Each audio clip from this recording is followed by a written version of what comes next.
Assalamualaikum warahmatullahi wabarakatuh. Para pemirsa, mari kita melanjutkan mengaji Al-Quran untuk memahami isinya. Kita sekarang masih pada juz 2 ya, dimulai ayat 168. Di 168. A'udzubillahi minasyaitonirrajim. Bismillahirrahmanirrahim. Ya ayuhanas kulu mimma fil ardi halalan thayyibah wala tatabi'u khutuwati syaiton innahu lakum aduwwum mubin.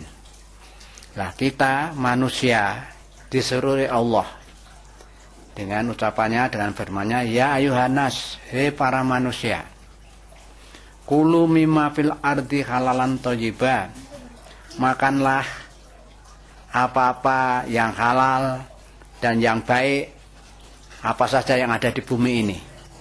Jadi kita diperintah itu untuk makan apa saja yang ada di bumi, tapi yang halal dan yang baik.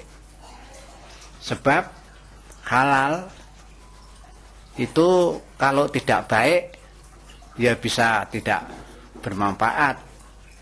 Contohnya orang yang mau makan itu mempelam mentah yang kecut, yang masam, itu ya halal, tapi mungkin bagi orang tertentu tidak baik karena jadi perut jadi sakit, itu masalahnya. Oleh karena itu kalau makan yang halal dan yang baik. Wala tatabi'u khutuwati syaiton innahu lakum aduwwum mubin.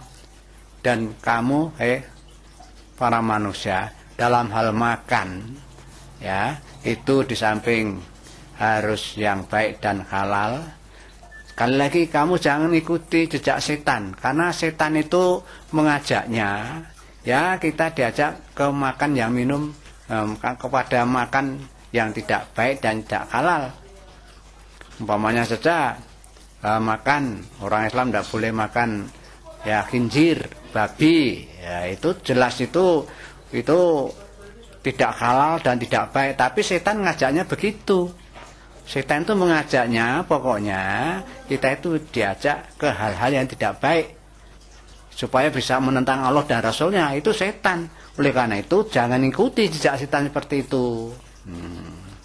Innahu lakum aduwwum mubin. Sesungguhnya bagi kamu sekalian, hai manusia, setan itu adalah musuh yang terang-terangan, musuh yang jelas. Dia itu selalu menjerumuskan orang untuk berbuat jahat sehingga dia dapat dosa. Kalau sudah mendapat dosa, nanti resikonya ya dapat adab dari Allah.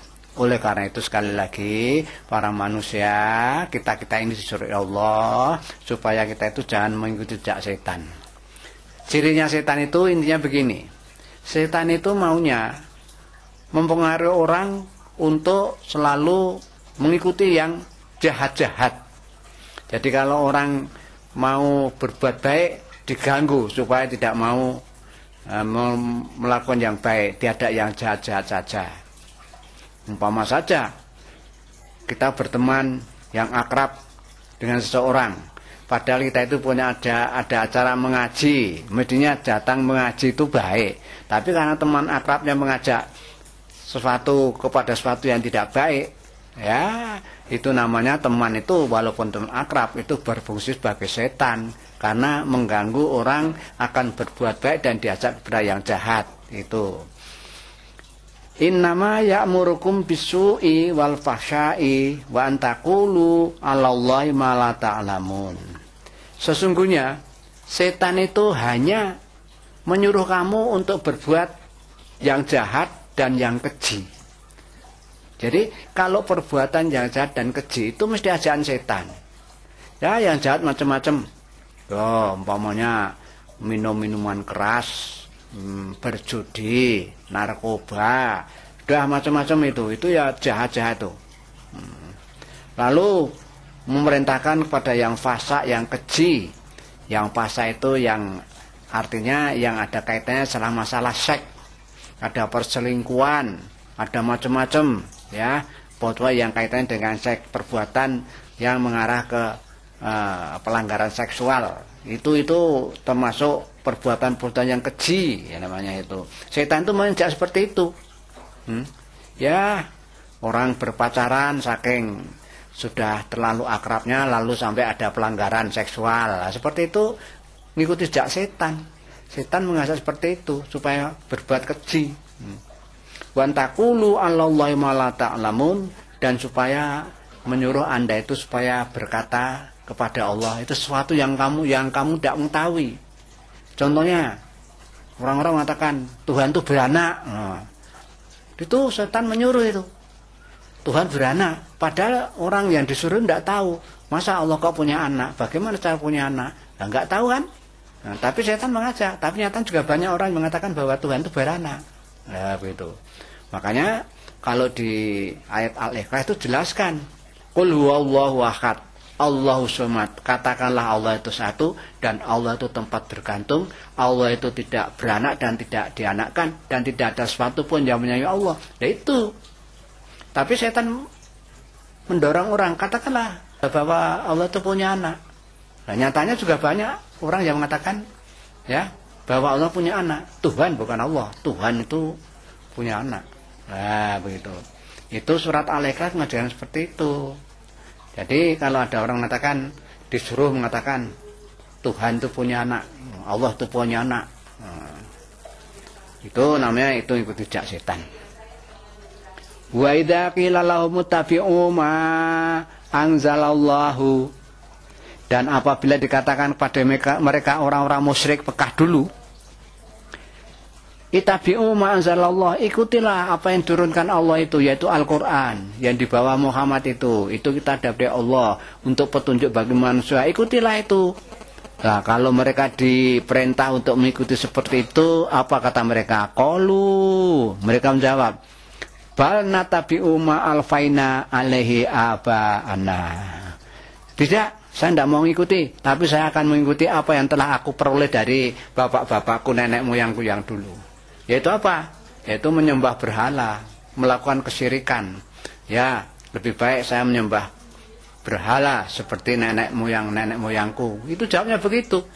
Jadi kalau diajak untuk menyembah Allah yang hanya satu, ya, yang mengutus Muhammad jadi rasulnya dengan bawa Al-Quran, mereka tidak mau itu. Terus awalau kana aba'uhum layaqiluna syai'a wala yahtadun. Apakah kalau bapak-bapak mereka itu tidak mengerti, tidak mengetahui tentang ajaran Islam sedikit pun, kamu ikuti juga? Dia tidak tahu ajaran Allah, ajaran agama Islam bagaimana, tidak tahu sama sekali, tetap diikuti juga. Walau tahtadun, dan mereka juga tidak mendapat petunjuk, apa juga tetap diikuti terus. Nah, ini pertanyaan dari Allah. Masa bapak-bapaknya, nenek moyangnya tidak tahu agama Islam, dia tidak tahu ajaran Islam, diikuti. Bahkan itu tahunya hanya menyembah berhala, toh diikuti. Dan dia tidak mendapat petunjuk Al-Quran, diikuti. Nah, itu suatu pertanyaan dari Allah. Apakah walaupun bapakmu tidak ngerti sama sekali agama dan tidak mendapat petunjuk, kamu ikuti? Nah, kalau Allah sudah menjelaskan orang tuanya itu tidak mendapat petunjuk karena syirik, kok diikuti? Lah, bagaimana jawaban seperti itu? Nah, lalu Allah membuat pemisalan. Wa mahtalul ladzina kafaru kamathalil ladzi yanaiqu bima la yasma'u illa du'a wa nidaa sumum bukmun umyum fahum la yaqilun. Allah membuat perumpamaan begini. Perumpamannya yaitu seperti penggembala binatang ya.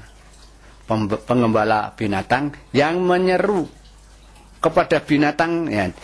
Jadi perumpamaan itu memberikan perumpamaan pada orang kafir.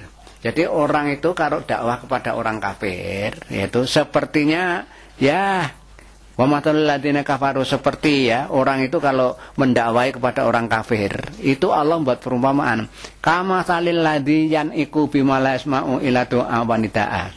Seperti orang yang memanggil binatangnya itu yang dipelihara itu, padahal dia itu layas mau tidak bisa mendengar apa-apa. Walaupun dia itu diseru dan dipanggil, hei kerbauku, Ya, kamu jangan makan itu, tanaman orang itu, tidak boleh itu. Nah, mereka itu kalau dikatakan seperti itu, dia itu juga tidak tahu apa-apa itu. Kecuali dia itu hanya sekedar menyeru dan memanggil. Ya, betul. Waktu dipanggil, "Hoi, hewanku." Ya, paling banter dia menjawab, "Ngok." Ya, begitu. Jangan makan itu. Jangan makan tanaman teman itu, tetangganya itu. Makan juga, wong dia nggak tahu kok. Nah, jadi orang kafir itu Allah hanya dimisalkan seperti kambing ataupun kerbau. Ya, ya. Binatang ternaknya itu yang digembala itu. Dia diseru jangan makan tanaman tetangganya. Dia ya jawabnya ngok, tapi makan. Nah, orang kafir juga demikian tuh. Kalau diajak masuk Islam, diajak mempelajari agama Islam, Al-Quran, apa itu? Macam-macam aja. Nah, begitu. Itu orang kafir. Oleh karena itu, melalui pengajian ini, siapapun yang mendengar ucapan yang saya sampaikan, firman Allah ini, hitung-hitung, saya ini kafir atau tidak toh ya? Begitu. Kalau dipanggil adzan kok ya tidak senang, kok mangkel aku. Nah, kalau begitu, ya alamat dari kekafiran pada dirinya itu. Summum bukmun umyun. Nah, orang kafir itu, ya oleh Allah dikatakan tuli, ya, telinga tidak bisa mendengar. Dengar adzan, ada pengajian, tidak ambil pusing, tidak dengar itu. Ya. Bukmun, mulutnya, ya, tutupnya ini juga tidak mau bicara tentang agama, tentang Al-Quran. Apalagi bicara tentang Muhammad, Allah dan sebagainya. Wah, tidak mau diajak bicara itu, lebih baik yang lain-lain. Apa bicara mengenai Allah, mengenai Muhammad, Al-Quran? Wah, bikin repot aja itu, males gitu. Sumun bukmun umyun, buta juga dia terhadap ya ajakan keislaman, tidak diajak masuk Islam, ya, dilihat perlihatkan perkembangan agama Islam, baiknya Islam, tidak mau itu, mata juga tidak mau melihat itu. Bahum layakilun, dan mereka itu tidak mempunyai akal, dan berarti punya akal, oleh Allah dikasih akal, tapi akal tidak dipergunakan sesuai dengan perintah Allah, dipakai untuk hal yang tidak baik saja akal mereka itu, memikirkan yang jahat-jahat, ya toh. Ya ayyuhalladzina amanu kulu min thayyibati ma razaqnakum waskuru lillah in kuntum iyyahu ta'budun. Hei orang-orang yang beriman. Lah kita umat Islam yang iman kepada rukun iman yang 6 itu, ya, oleh Allah diseru, hei orang-orang yang beriman. Ini kulu min thayyibati ma razaqnakum, makanlah makanan yang baik-baik yang telah aku rezekikan kepadamu. Mari kita disuruh makan yang baik-baik. Baik itu dalam cara, ya dalam arti caranya mencari rezeki, bentuk rezekinya, rupa rezekinya, ya. Wah, itu harus yang baik semua. Rezekinya dicari dengan yang halal, makanan yang dibeli yang baik-baik, tidak mengganggu kesehatan, dan sebagainya. Itu kita diperintah oleh Allah seperti itu. Waskuru lillah in kuntum iyyahu ta'budun. Dan kamu bersyukurlah kepada Allah atas pemberian rezeki yang baik-baik dan yang diperintahkan untuk dimakan tadi, ya. Bersyukurlah kepada Allah. Bersyukurlah kepada Allah. Kalau memang kamu itu hanya kepada Allah menyembahnya. Jadi kalau memang kamu itu orang beriman, ngaku orang beriman, tak seru, makanlah makanan yang baik-baik, rezeki yang telah aku berikan, gitu, ya. Kalau dan kamu bersyukurlah kepada Allah. Lantaran kamu harus syukur itu, kalau memang kamu itu mengaku bahwa yang kamu sembah itu hanya Allah, tidak ada yang lain. Nah, kada menyembah Allah hanya Allah saja, mestinya makannya harus yang baik-baik dong, harus yang halal, harus yang baik, ya, begitu. Setelah itu kita ya harus selalu bersyukur karena diberi rezeki yang baik-baik tadi, ya begitu. Innama harrama alaikumul maitata waddama walahmal khinzir wa ma uhilla bihi li ghairillah famanituro ghairu bagin wala atim fala isma alaihi innallaha ghafurur rahim.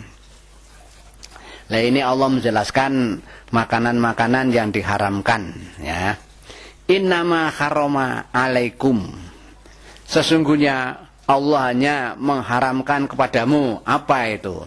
Biasa itu al-maitah. Al-maitah itu bangkai. Bangkai. Wadama dan darah, saren itu. walahmal khinzir, daging babi, wa ma uhilla bihi li ghairillah, dan hewan yang disembelih dengan menyebut selain nama Allah. Maka barang siapa yang dalam keadaan terpaksa, pamane turo, dalam keadaan terpaksa, ghairu bagin, dan tidak karena berkeinginan, wala adin, dan tidak melampaui batas, fala isma alaih, maka tidak dosa itu untuk makannya. Innallaha ghafurur rahim, sungguhnya Allah itu Maha Pengampun dan Maha belas kasihan. Apa yang terkandung dalam ayat ini? Artinya apa? Kita ini oleh Allah diharamkan makan bangkai. Nah, bangkai itu harus diwaspadai, bapak-bapak, saudara-saudara, para pirsawan. Di pasar itu banyak itu penjual ayam, penjual daging ayam, tapi ada ayam yang bagus dalam arti yang masih hidup disembelih, tapi juga ada ayam yang sudah mati disembelih. Banyak penjual ayam itu tidak mau risiko, tidak mau rugi. Umpama bawa satu truk dari Solo, lalu yang mati berapa ratus umpamanya. Nah, dia tidak mau itu rugi, mati 200 itu. Nah, itu dijual dengan harga murah kepada orang lain, bukan penjual ayam di pasar itu, pada orang lain. Lah, orang lain menyembelihnya, lalu nanti dijual pada masyarakat dengan harga murah. Lah, itu kita harus hati-hati itu, mewaspadai orang-orang jual apa namanya ayam itu. Tuh bangkai seperti itu. Wadam, dan tidak boleh juga memakan saren. Menyembelih sapi lalu darahnya ditampung, lalu nanti ya agar supaya kental itu lalu dijual, itu namanya saren. Itu tidak boleh. Mestinya pemerintah waspada itu kepada abattoir itu, kalau yang menyembelih sapi, kerbau, kambing itu diawasi, jangan boleh itu darah ditampung lalu dijual tuh. Itu kalau pemerintah yang betul-betul berketuhanan yang Maha Esa, Pancasila 1 itu mestinya itu diawasi, jangan sampai rakyat Indonesia makan barang-barang yang haram, termasuk binatang-binatang mati dijual itu banyak nyatanya di pasar seperti itu. Mestinya itu diawasi itu, supaya orang-orang yang tingkat bawah itu membeli daging selamat aman, jangan dapat barang yang haram sehingga itu makan barang yang ya salah nanti di hadapan Allah itu. Jadi yang dua sudah, yaitu bangkai dan darah. Walah mal khinzir, daging babi celeng, genjik, itu nggak boleh orang Islam makan itu. Tapi sekarang orang yang banyak menipu-nipu jual itu daging babi lalu campur dengan daging sapi, orang yang tidak tahu kan ketipu. Maka pemerintah juga harus hati-hati masalah itu. Tindak itu orang yang berbuat jahat, itu masalah kaitan dengan Allah, membuat orang berdosa pada Allah. Kalau hanya cari rezeki dengan cara begitu, itu kan namanya berani menantang dosa kepada Allah. Orang nggak tahu dikasih daging babi, dikatakan itu sapi dan sebagainya. Itu harus diawasi oleh pemerintah itu. Nyatanya dalam praktek banyak itu, dan banyak diberitakan di koran. Ada daging gelondongan macam-macam apa namanya itu. Walamal khinzir yang 3. Wa ma uhilla bihi li ghairillah, yaitu binatang ternak yang disembelih tapi tidak menyebut nama Allah, tapi menyebut nama yang lain. Contoh konkret, umpamanya ada pemborong akan membangun jembatan. Nah, di dekat jembatan ada pohon besar, beringin besar. Nah, pemborong nggak berani, konon beritanya beringin itu ada yang menunggu, ya, ada yang borso. Nah, kalau mau membangun jembatan itu dan merobohkan pohon yang besar itu harus dikasih tebusan, yaitu harus disembelihkan kerbau dan kepala kerbaunya ditanam di situ. Lah, itu nanti baru selamat. Lah, kalau menyembelihnya kerbau itu niatnya untuk begitu tadi, untuk berkorban, untuk dicaus daharkan ya kepada yang menjaga pohon beringin itu katanya. Nah, itu tidak boleh itu. Itu namanya menyembelih kerbau tidak dengan niat lillahi ta'ala, tapi untuk yang bau reso itu. Umat Islam tidak boleh makan itu. Oh, niatnya begitu. Kalau niatnya tidak begitu ya tidak begitu toh. Nanti kepalanya ditanam di situ. Sebab kalau sudah ditanam selamat, kalau tidak selamat. Nah itu kan namanya kan yang bikin selamat itu kepala kerbaunya itu, bukan Allah. Nah, itu namanya ya melecehkan Allah, perbuatan seperti itu. Lah macam-macam begini ini loh. Di Indonesia itu banyak warga negara yang begitu-begitu itu loh. Itu nggak bener itu. Masa pohon beringin ya dikasih makanan kerbau. Wah, apa itu? Itu ilmu nggak bener itu. Siapapun yang mendengar ini, ya mari kita sadari, Allah tidak boleh itu seperti itu. Ya, sampai binatang yang disembelih dengan menyebut nama selain Allah. Nah, itu tidak boleh. Ya sembilan itu ya bismillah lalu disembelih begitu, itu namanya betul-betul hewan itu disembelih dengan menyebut nama Allah supaya dagingnya dimakan oleh orang banyak, dibeli orang banyak. Tapi kalau menyembelihnya itu ya menyembelih demi untuk taus dahar kepada yang menunggu pohon beringin itu supaya bangunnya jembatan selamat, lalu nanti kepala ditanam situ, itu nggak bener itu. Orang Islam tidak boleh makan seperti itu. Mohon perhatian betul-betul yang demikian ini. Jadi yang diharamkan 4 ya. 1 bangkai, 2 darah, 3 daging babi, celeng, dan hewan yang disembelih dengan menyebut selain nama Allah. Pamanituro, maka barang yang dalam keadaan terpaksa, wairobagin dan tidak punya niat itu. Jadi tidak diniatkan, itu tidak diniatkan. Wala adin dan tidak melampaui batas, fala isma alaih, tidak dosa, boleh makan. Walaupun ini tadi adanya ya babi, ada darah macam-macam, keadaan terpaksa, tapi tidak diniati dan dia tidak melampaui batas, maka fala isma alaih, tidak dosa. Innallaha ghafurur rahim, Allah itu Maha Pengampun, ya, Maha belas kasihan. Contoh umpamanya di kalangan militer, umpamanya ya, saya sering melihat contoh di TV itu, kalau mengadakan latihan survival umpamanya berapa bulan atau berapa minggu di di hutan, tidak diberi bekal apa-apa, lalu kebetulan ya dilepas gitu aja di hutan, bagaimana juga harus hidup, terserah kamu hidupnya bagaimana, kamu tidak usah bawa logistik. Nah, kalau ndelalah di situ ya tidak ada apa-apa, kecuali adanya babi, ya sudah, babi dimakan boleh. Tapi jangan diniati dari rumah waktu akan tugas. Wah, untung nih, saya mau tugas ya survival. Untung, biasanya tidak boleh makan. Wah, di sana nanti malah ada kesempatan makan babi, akan pesta makan babi lah. Kalau udah itu namanya berkeinginan, berniat. Apalagi makan terlalu banyak. Wah, mumpung boleh makan, ya makan sepuas-puasnya. Lah seperti itu Allah tahu itu. Nah kalau begitu ya tidak boleh. Yang wajar-wajar saja, sekedar untuk menyambung hidup. Dalam keadaan terpaksa seperti itu tidak dosa, tapi berlebihan dan diniati ya malah tidak boleh.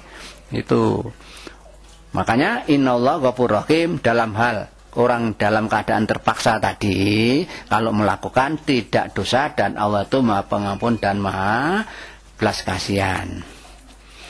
Innalladzina yaktumuna ma anzalallahu minal kitab wa yashtaruna bi tsamanan qalila ulaika ma ya'kuluna fi butunihim ilan nar wa la yukallimuhumullahu yaumal qiyamah wa la yuzakihim wa lahum adzabun alim. Nah ini innalladzina yaktumuna ma anzalallahu minal kitab, sesungguhnya orang-orang yang menyembunyikan apa yang telah diturunkan dari Allah, yaitu kitab. Nah, jadi sesungguhnya orang yang telah menyembunyikan kitab yang diturunkan dari Allah, ini arahnya selalu kepada orang Bani Israel, kepada orang Yahudi. Karena apa? Nabi Musa, nabinya dikasih kitab Taurat. Di dalam Taurat, di sana ada tertulis, ada nama Muhammad dan sifat-sifat Muhammad nanti akan datang. Lah mereka itu sembunyikan, bahkan dihapus. Ini arahnya kepada orang-orang Yahudi itu. Lah orang yang macam itu, menyembunyikan isi kitab itu, wa yastaruna bihi taman qalila, dan menjual ayat itu dengan harga murah. Maksudnya menjual ayat-ayat itu tadi, Taurat yang berisi Muhammad tadi, itu dijualannya dihapus sehingga orang-orang tidak tahu bahwa ada berita dalam Taurat besok akan datang seorang Rasul yang harus diikuti. Nah, mereka udah nggak tahu, rakyatnya nggak tahu, penduduknya nggak tahu, pengikut nggak tahu. Dengan maksud apa?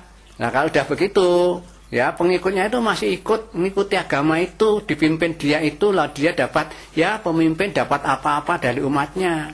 Itu namanya menjual ayat dengan harga murah. Oh, mestinya ikut Nabi Muhammad, ya lah, mengikut Nabi Muhammad, masuk Islam, mengikuti ajaran Islam, nanti akan diberi surga dan sebagainya. Kok malah enggak mau, tapi tetap mempertahankan agama yang sudah tidak benar itu dengan menipu bahwa Muhammad itu dihapus-hapus supaya orang enggak tahu. Itu pamrihnya hanya mencari apa? Supaya masih dihargai, dapat rezeki dari umatnya. Lah, orang macam itu namanya menyembunyikan kitab yang turunkan dari Allah dan dijualnya dengan harga yang murah. Iya toh, dijual dengan murah. Dia hanya mau pamrih dapat uang supaya bisa makan, bisa hidup, karena memimpin umatnya dengan cara menipu supaya umatnya tidak ikut Muhammad itu tadi. Nah, itu namanya dia itu menjual ayat Allah dengan harga murah. Nah, orang macam itu, oleh Allah dikatakan, ulaika ma ya'kuluna fi butunihim. Mereka itu sebetulnya, walaupun bisa membuat tipuan seperti itu dan dia dapat menghasilkan uang, mendapat rezeki karena dengan memalsu itu tadi, Muhammad dihilangkan, sehingga terus dia masih jaya, masih diikuti penduduknya, oleh pengikutnya, dia dapat rezeki. Kalau tadi itu makan rezeki dari hasil seperti itu, tindakan menyembunyikan Rasul itu kalau makan, itu dia itu tidak memasukkan makan ke perut itu sebagai makanan yang nambah gizi, tapi ilanar, dia itu masukkan itu dalam perutnya itu neraka itu. Dia dia masukkan makanan ke perut, itu sebetulnya sama saja dia masukkan api ke dalam perut. Besok di neraka itu masuknya itu. Jadi di akhirat nanti dia itu makan makanan yang dari hal lain tidak halal karena ya menipu tadi umatnya supaya tidak mengikuti Muhammad tadi. Berarti dia itu makan itu oleh Allah dikatakan itu tidak makan apa-apa mereka itu. Hanya sekedar masukkan api neraka dalam perut itu. Wala yukallimuhumullah, dan Allah juga tidak akan bicara besok di akhirat pada orang mereka itu. Yaumul qiyamah, besok di hari kiamat. Kalau orang iman, orang Islam itu Allah bisa menemui kita bisa melihat Allah dan diajak bicara. Nah, tapi orang-orang yang macam tadi itu, ya orang musyrik yang menipu, orang Yahudi yang menipu tadi dengan menyembunyikan sifat-sifat Rasul tadi, besok di kiamat itu ya begitu keadaannya, tidak diajak bicara oleh Allah, ya. Kalau tahu makan, nampaknya makan, tapi yang dimakan ya api neraka terus, ya. Wala yuzakihim, dan mereka juga tidak disucikan dari kotoran, dari dosa, dari kesyirikan. Semua yang mengancam dosa itu, dia diancam dengan dosa dan nanti akan dimasukkan neraka, itu tidak dibersihkan oleh Allah, tetap aja itu kotornya menempel pada dia itu. Walahum adzabun alim, dan mereka itu akan mendapatkan siksa yang pedih. Bayangkan tidak pedih? Dibakar, setelah dibakar garing sudah seperti arang, diganti kulit baru, bakar lagi sampai dikatakan rasakan. Keadaan seperti itu dan dia akan berhenti selama sampai hari akhir kok. Apa enggak berat? Makanya mari kita para pirsawan yang mendengar pengajian ini betul-betul kita renungkan itu, besok di akhirat itu orang kafir seperti itu. Kalau sudah tahu seperti itu, ayo kita merenungkan diri kita ini sudah betul-betul jadi orang iman Islam atau belum. Kalau masih belum iman, masih kafir, masih musyrik, ya menyembah yang lain, minta kepada yang lain selain Allah, itu bertobatlah lalu masuk agama Islam sehingga selamat dunia dan akhirat. Ulaikal ladzina astarawul dhalala, ulaikal ladzina astarawud dhalalata bil huda wal adaba bil maghfirah. Orang yang menyembunyikan isi Alkitab tadi hanya sekedar untuk supaya dia tetap eksis dari pemimpin, lalu dapat jaya, dapat pemberian dari umatnya, dapat rezeki. Nah, orang yang macam itu dimisalkan oleh Allah, mereka itulah orang-orang yang membeli kesesatan dengan petunjuk. Artinya apa? Dia lebih senang sesat daripada mendapat petunjuk Allah. Nah, karena apa? Dia mengikuti kesesatan tadi. Jadi karena dia sebelumnya dia itu harus mengikuti Muhammad itu akan selamat, tapi dia tidak mau, malah itu isi Taurat yang bicara mengenai Muhammad dihapus supaya orang-orang tidak terkecoh, tidak pindah agama Islam, supaya tetap jadi pengikutnya, lalu dia dapat jaya dengan jadi pemimpin di situ. Lah itu sama saja dia itu membeli kesesatan dengan petunjuk. Ya petunjuknya Allah ya lebih baik dibuang saja, ditukar dengan kesesatan begitu. Wal adzaba bil maghfirah, berarti dia itu membeli siksa dengan pengampunan. Kalau dia itu mestinya masuk Islam di Apuro, ya karena dari Yahudi Islam di Apuro dosanya, tapi tidak mau, ya tetap jalan agama mereka yang sudah tidak benar itu. Malah orang seperti itu akan mendapatkan siksa. Nah, sama saja dia itu membeli siksa dengan petunjuk. Petunjuknya dilempar, ya, maghfirahnya ampunnya dilempar, tapi dia mendapatkan siksa. Fama asbarahum alanar. Wah, alangkah beraninya mereka itu menantang neraka. Alangkah beraninya. Wong jelas sudah dikatakan kalau orang itu begitu-begitu tidak iman pada Allah, Muhammad, Al-Quran itu neraka, tapi malah dia menantang, ya toh? Ada perintah yang mestinya dia ngikuti Muhammad, tapi Muhammad malah dihapuskan supaya orang-orang tidak tahu Muhammad dan tidak ikut Muhammad. Itu namanya menantang itu. Maka Allah mengatakan, "Fama asbarahum alanar." Alangkah beraninya dia menantang api neraka. Begitu. Dzalika bi annallaha nazzalal kitaba bil haq. Yang demikian tadi, sesungguhnya Allah itu menurunkan kitab dengan sebenarnya. Ya, kitab itu ya bisa tuduh Taurat, Zabur, Injil itu dan Al-Quran itu. Semua kitab yang dari Allah itu sebenarnya itu adalah berupa kebenaran dari Allah yang mesti harus dipatuhi. Karena Allah menurunkan kitab tapi dia tidak menerima, tidak mengikuti, malah mendustakan, malah menipu, ya isi kitabnya dirubah yang bisa mengkecoh orang, ya menipu orang hanya untuk kejayaan mereka, para pemimpinnya itu. Lah, itu Allah menurunkan yang mestinya ia patuhi tapi tidak dipatuhi malah didustakan. Wa innal ladzina ikhtalafu fil kitabi lafi shiqqaqin ba'id. Sesungguhnya orang yang berselisih dalam hal kitab itu sungguh dalam penyimpangan yang jauh, dalam perselisihan yang jauh, ya, perpecahan yang jauh. Artinya apa? Kalau sudah orang Yahudi Nasoro tidak ngakui kitab Al-Quran, itu sama saja penyimpangan terlalu jauh, tidak akan bakal ketemu. Gitu. Soalnya Allah mengatakan Quran itu kitab sucinya orang Islam, yaitu yang dibawa Muhammad Nabi terakhir, dia tidak mau ikut, padahal aturannya harus ikut. Ya sudah, kalau sudah itu bertentangan, orang yang kitabnya ini Taurat, Zabur, Injil sudah tidak mau itu masuk ke Al-Quran, ikuti jejak Rasul, ya sudah, selalu akan pertentangan terus. Jadi orang itu selalu akan mengalami pertentangan terus, dan penyimpangannya terlalu jauh. Laisal biro antuwalu wujuhakum kibalal masyriqi wal maghrib walakinal biro man amana billahi wal yaumil akhir wal malaikati wal kitabi wan nabiyyin watal mala ala kubihi dabil qurba wal yatama wal masakin wabnas sabil wasailin wabiriqab wa aqamas sholata wa atal zakata wal mufuna bi adhim idza ahadu wasabirina bil ba'sa'i wad-dharra'i wa hinal ba's ulaika alladziina shadaqu wa ulaika humul muttaqun. Ayatnya panjang, isinya bermacam-macam. Mari kita telaah. Laisal biro antuwallu wujuhakum qiblal masyriqi wal maghrib. Bukanlah yang namanya kebajikan itu kalau kamu menghadapkan wajahmu ke arah timur dan ke arah barat. Lah ini ada ceritanya, asbabun nuzulnya. Pada suatu ketika ada umatnya Muhammad itu digerpol, dipengaruhi oleh Yahudi dan Nasoro. Yang isinya, mengapa kamu kok ikuti Muhammad itu enggak benar itu. Yang benar itu kalau kamu ikut kau orang Yahudi, ya beribadah menghadap ke barat.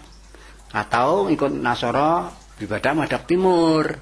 Nah, setelah orang Islam yang diganggu itu oleh Yahudi Nasoro itu berpikir, lalu matur Rasul, apa benar? Katanya saya ngikuti Rasulullah itu enggak benar. Yang benar katanya ya kalau mau beribadah menghadap ke barat seperti orang Yahudi dan ke timur orang Nasoro. Wah, Rasulullah mendengar laporan seperti itu, Allah tahu bagaimana Muhammad akan menjawab. pertanyaan umatnya itu. Turun ayat ini. Laisal biro, bukanlah yang nama kebajikan itu. Antuwalu wujakum kiblal masih ke maghrib, kalau kamu itu menghadap ke timur atau ke barat. Nah, gitu. Itu membantah orang Nasrani Yahudi itu. Bukan itu yang baik itu. Akan tapi walakinnal birra, tetapi yang dinamakan kebajikan itu satu, man amana billah, orang yang percaya kepada Allah, bukan percaya kepada yang lain, tapi percaya pada Allah. Wal yaumil akhir, dan percaya akan datangnya hari akhir, yaitu hari kiamat. Hari kiamat pasti datang besok. Itu orang seperti itu yang baik.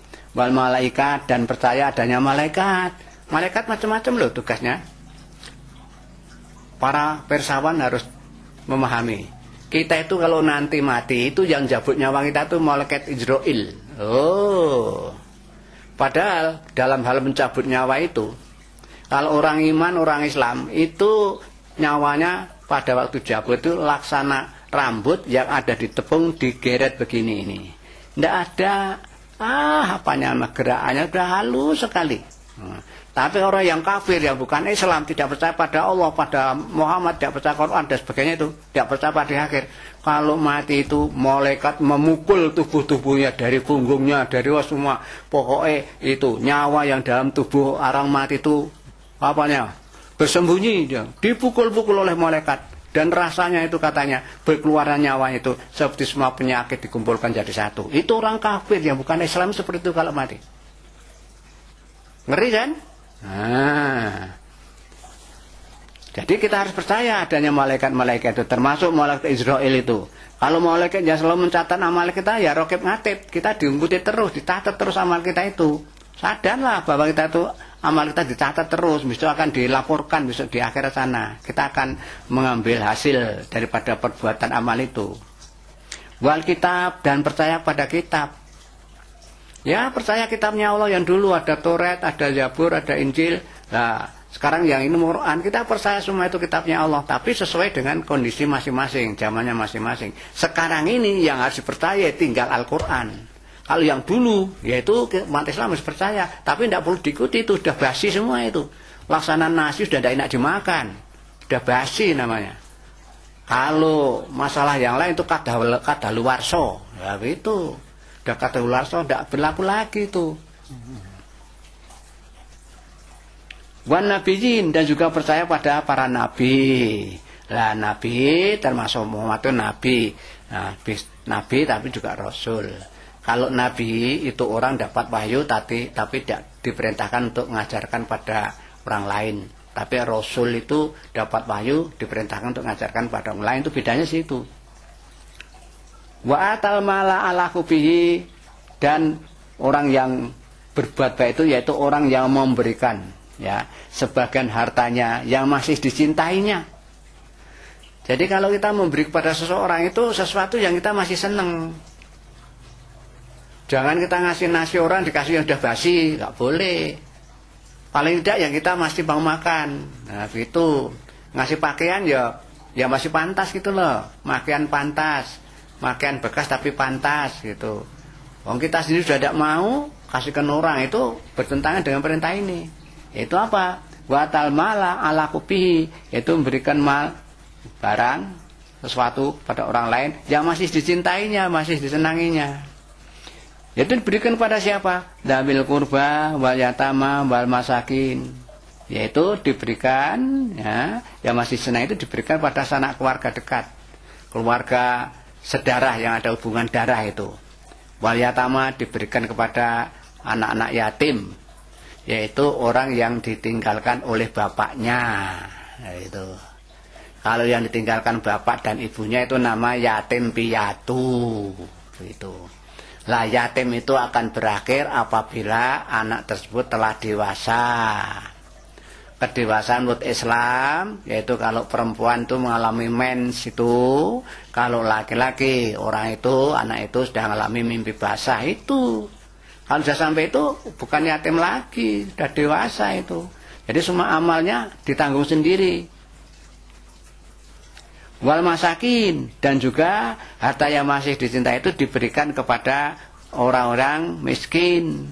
Orang miskin itu orang yang tidak punya apa-apa, untuk kehidupan sehari-hari tidak nyukupi, tidak punya apa-apa itu. Buat nasabil dan orang yang mengadakan perjalanan tapi bukan untuk maksiat ya, untuk berbuat baik atau menurut ilmu, kebetulan di jalan kok ya dompetnya kecopetan hilang, lalu dia lapor pada pengurus masjid, apa bisa saya dikasih ya sekedar pemberian untuk saya bisa pulang atau menerus ke perjalanan karena saya kecopetan lah. Orang macam ini juga perlu dikasih itu. Wasailin. Lah, sailin itu orang minta-minta. Sailin itu orang minta-minta. Itu mestinya diberi ya. Sebagian dari harta yang masih kita senang itu.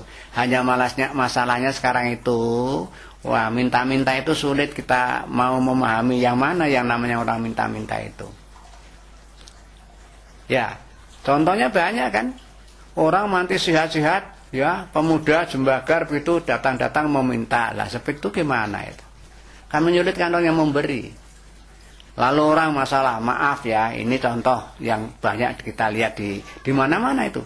Di kampung-kampung, datang ke rumah, di jalan-jalan, di bis, di angkot, naik turun, kita dimintai uang. Mereka kan minta. Nah, minta dengan pura-pura main, ya nyanyi-nyanyi dengan gitar, yang nyanyian tidak kurang begitu menghibur, tapi mesti itu hanya sekedar meminta kan. Nah, itu bagaimana ini? Kalau Al-Quran kan dia peminta apa bukan itu?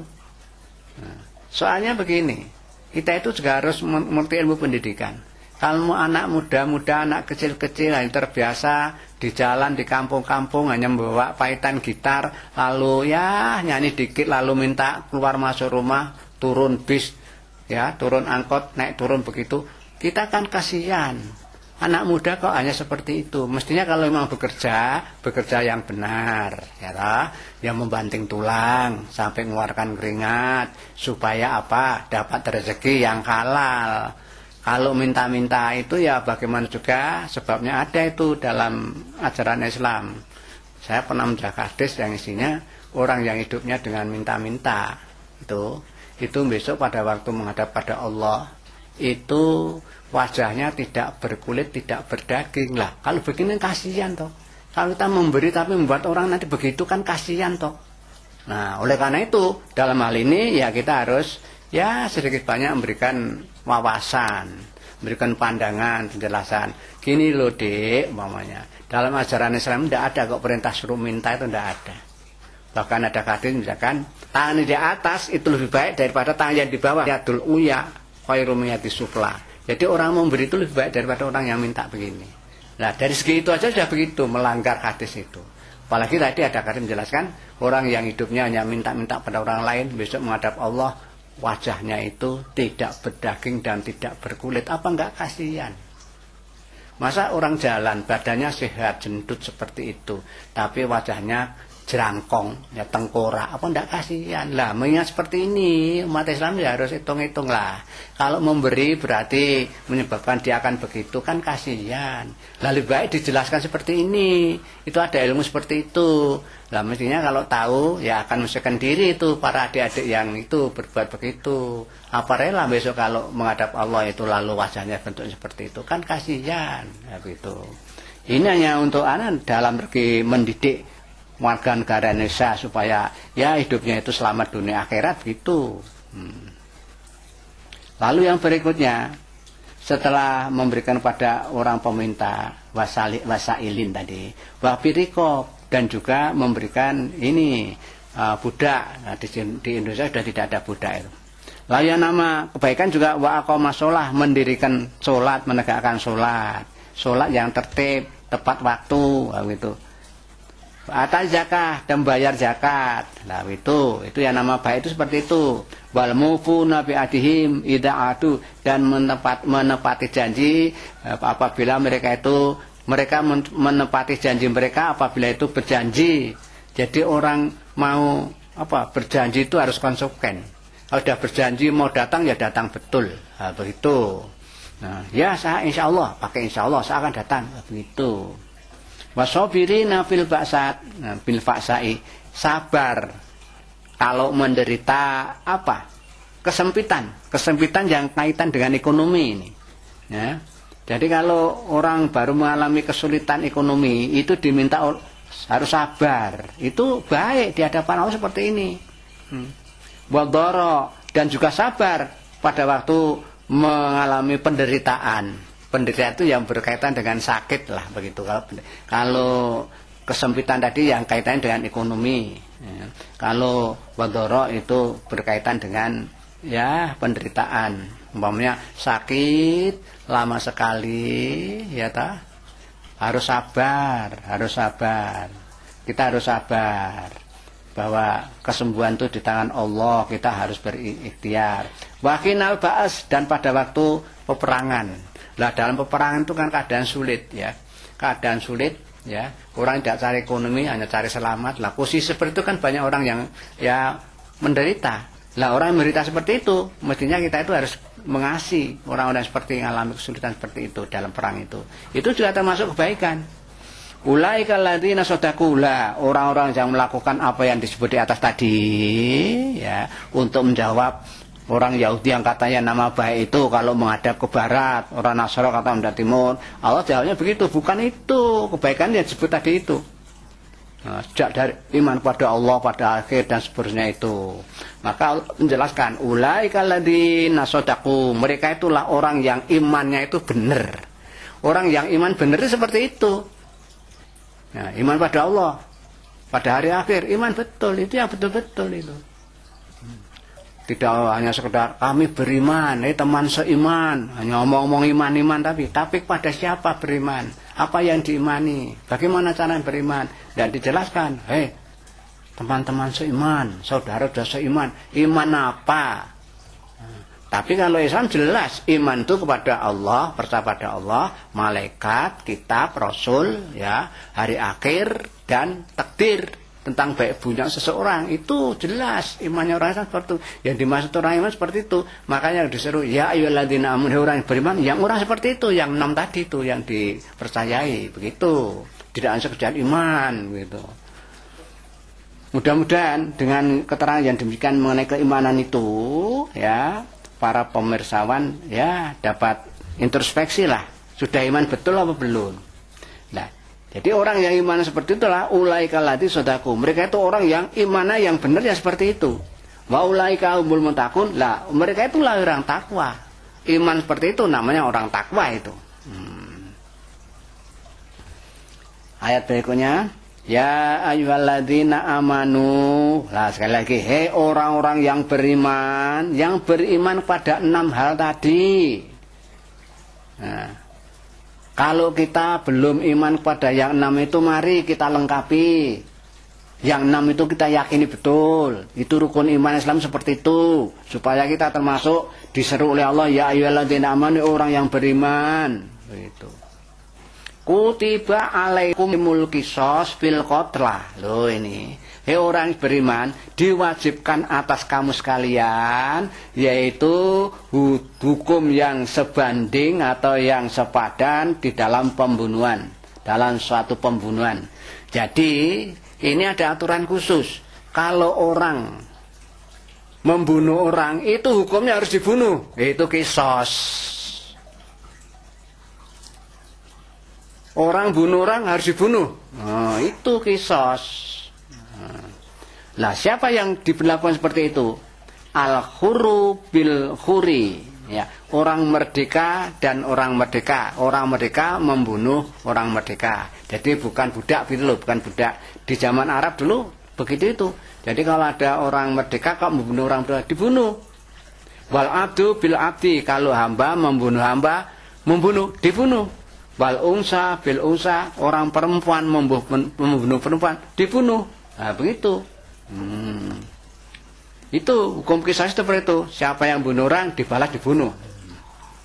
Faman ufiyalahu min akhihi syai'un, maka barang siapa yang mendapatkan sedikit pemaafan dari saudaranya, maksudnya itu keluarga yang dibunuh memaafkan kepada si pembunuh, tidak usahlah si pembunuh dihukum bunuh, tidak usah, kami maafkan, itu boleh. Tapi kalau terjadi seperti itu, caranya memberi pemaafan juga diikuti dengan cara yang baik, betul-betul ikhlas memaafkan gitu. Sebaliknya, Fatibaun bil ma'ruf, jadi pemaafan dilaksanakan dengan sebaik-baiknya. Wadaun ilaihi bisan. Lah yang dimaafkan lalu memberikan ya balasan pemberian. Ya, ganti rugi atau bagimanalah seperti itu. Ya, ganti rugi seperti itu.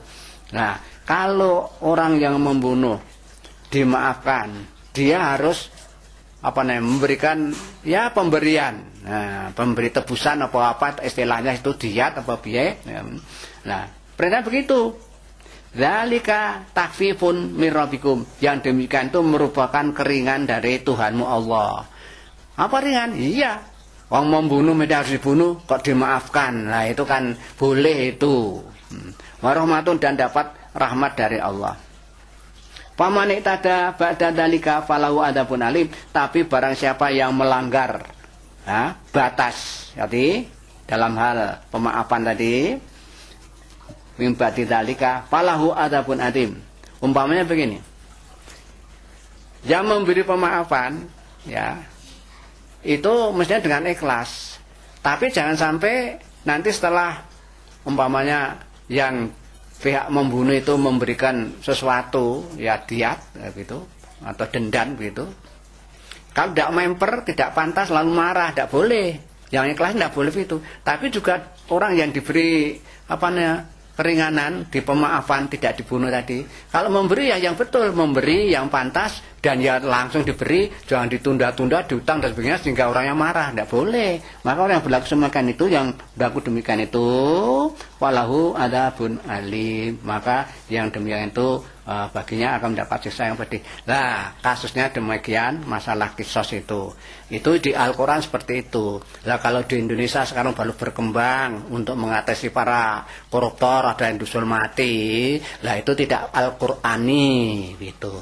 Ya, kalau Quran itu yang dibunuh itu orang yang bunuh orang gitu. Nah, bahkan kalau yang dibunuh itu memaafkan, itu dimaafkan dengan membayar denda tadi, itu begitu.